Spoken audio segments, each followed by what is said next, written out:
animals in it, and then hang out there for just a few minutes. Since there's 16 groups, we're going to only have probably 4 to 6 minutes per group, depending on how we get out there and how long I talked just now. And then you're going to hear a little horn, one of those little air horns. I'll try not to do it near y'all, but you'll hear a little air horn. And when that goes off, you're going to switch to the next group. So my guys already know, big buddies, you don't switch to the next group until you hear the air horn. We're going to try really hard to get through all 16 groups so everyone will get to meet everyone before they go. All right? Let's start with rules. Oh, rules. They're the worst, right? Yeah. I'm just kidding. They're not the worst here. Guess what? We have one rule. The only rule is kindness. That is 100% mandatory. But here's the good news.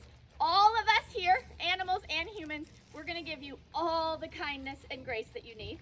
And all we're asking is that you give all the kindness and grace that you have in yourself back to us. Easy enough? And the animals, correct. So kindness can look like no running or scaring animals using slow walking feet, right? It can also look like using a soft, gentle voice. Here's the deal. All of the animals that you're going to meet today were rescued. Do you know what that means? It means that they used to be someplace that was either scary or sad. And I rescued them and I brought them here to my home and I made them a part of my family. And then I begged all of my family and friends to help me take care of them because there are over 200 of them now. And then our mission is about inviting children, just like y'all, that have also been through things that are scary or sad or have differences about them out to the rescue so that they can meet animals that understand and they can help the animals that understand and they can spend time with those animals and we can watch this little circle of healing that happens when you are with an animal that gets you, because animals have a superpower. They have lots of superpowers, but the best superpower about an animal is that they offer kindness all the time. That they love, I'm so glad you're excited. 1 second, baby, I promise. That they give unconditional love. You know what that means? No. They don't care what you look like, where you've been, what choices you made, who your parents are, where you were born, how much money you have in the bank, who you love, what you eat. None of that stuff. Animals don't care about that at all. The only thing they care about is that you have a good heart. And I already know all of y'all have a good heart. I already know that we love you exactly as you are, no matter what's going on in and around you. We love you exactly as you are, and we're super excited to give you all of this hope and love and kindness that the animals have to offer, and then send you out into the world so that you can spread it like a big ripple ocean effect. Okay, so the rule is kindness. Easy peasy, right? Yeah. Correct. So one other thing I want to explain to you about the animals. Some of my animals have superpowers that you can't see. Things like being nervous, having diabetes, things that are happening inside of their bodies that they can't tell. Things like autism or trauma. I know for a fact that there are some of you in here that have superpowers that are inside your bodies that people can't see. Things like autism and stuff like that. Just a minute, my love.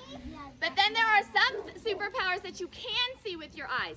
I have animals that are blind, who have missing limbs, who use wheelchairs, who have prosthetics, who have deformities or things about them that you can see right away that are different. Here's the deal. Does that make them any less of an animal? No. No. If there's a human out there that is missing something or is in a wheelchair or has something different about them, does that make them any less? No. Absolutely not. If anything, what we're going to teach here is what makes you different makes you extraordinary. So I want you to pay attention. Hey, love, you've been so patient. Tell me what your question is.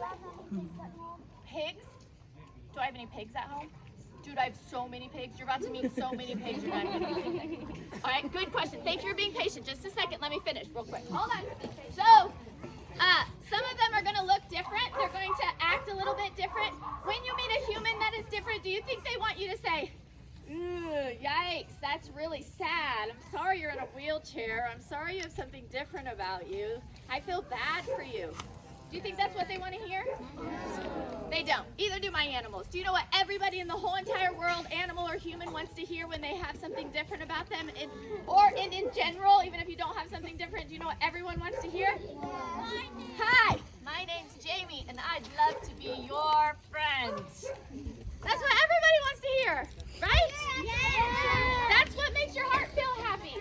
So when you walk when you see my animals, when you see that they are different and that they have some different things about them, I want you to pay attention to how happy they are. Pay attention to how loved they are, how much joy they find in meeting all of y'all and spreading good things around, okay? And then I think it might help you change your heart a little bit. And then you guys can help me change the world by helping people learn how to love each other even if they're different, okay? Easy? Yeah. One last thing, and this one's kind of rough. So I'm going to say it really fast, and then we're going to go meet our animals. Are y'all so excited to meet our animals? Yeah! I mentioned that some of my animals came from places that are scary or sad. Some of the kids that come to meet the animals and hang out with me have also been places that are scary and sad. I want to talk to you. I have any pit bulls out here right now? Oh, good. Somebody get me Kim or Jill, whoever that is, closer to me. I want to talk to you about bad guys. Do you guys know what a bad guy is? Yes! Some people think a bad guy is someone that looks mean and scary and is lurking in the dark alley, or a Disney villain with claws that turns into a dragon or something like that. Actually, what I'm going to talk to you about, and teachers and parents, I hope that you take this conversation with you home. I'm sorry it's heavy, but it's on my heart considering the kids that I see and the discussions that we have, so I say it to every field trip that comes onto my property. Jen said typical, but almost every single child that has came to me that has been hurt by a bad guy didn't believe that that person was a bad guy. You know why? Because almost everybody is hurt by someone that is in their family, or is their friend, or is their coach, or is their teacher, or is the really fancy community lady, or is the something. Almost everybody was hurt by somebody that they knew, and they had no idea that they were a bad guy, and so they kept getting hurt. This is just the facts. No, almost nobody is hurt by a stranger lurking in the dark. So I'm going to talk to you right now about what a bad guy is. A bad guy is anyone who hurts, makes you scared, or hurts you repeatedly. And here's the key, tells you not to tell anyone. If somebody makes you sad or scared and hurts you and tells you not to tell anyone over and over again, no matter who they are being a bad guy, and you should tell somebody immediately. Even if it's your mom or your dad or your favorite uncle or your teacher, or, hold on, I have a question. So I run this rescue and I've rescued all of these animals and I have all these friends and I've been on TV sometimes. Some people think I'm way cooler than what I actually am. Could I be a bad guy? No. Yes. I could. Actually, I've set myself up to be a real good bad guy because people think I'm awesome sometimes. And that's kind of the way, I think that sometimes we should call bad guys tricky people because they're very good at tricking people. So I just want you to know, and I know this was heavy, but this is what I want to talk to you about. I want you to tell your friends. I want you to talk about it as you grow up. I want to stop children being hurt by people that were supposed to love them, and I want them to have a voice and to tell everybody and stop.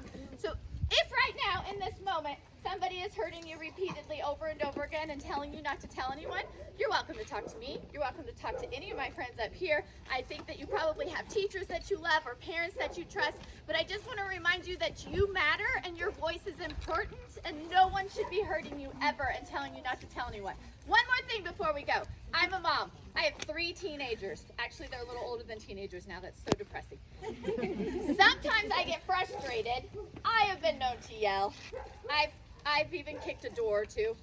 There's been some moments I'm not proud of. Does that make me a bad guy? No. No. Moms are gonna get frustrated. So are dads. So are some other people. So are teachers. Frustration is not a bad guy. If I was hitting and being mad over and over again and I told my kids, don't you tell anyone, would that be being a bad guy? Yes, and I would hope that my kids would run straight to somebody, probably their Mima over there, and tattle on me and say, Mom is not being a good person and she needs some help. Okay? That's all. That's all we're going to talk about. Oh, one more thing I was going to mention. Do you see this guy right here? Yes. This is Kim. She's a pit bull, a big black pit bull with scars on her body. She's been through some stuff. Is Josephine around here somewhere? Over there on the porch. Somebody grab her, will you?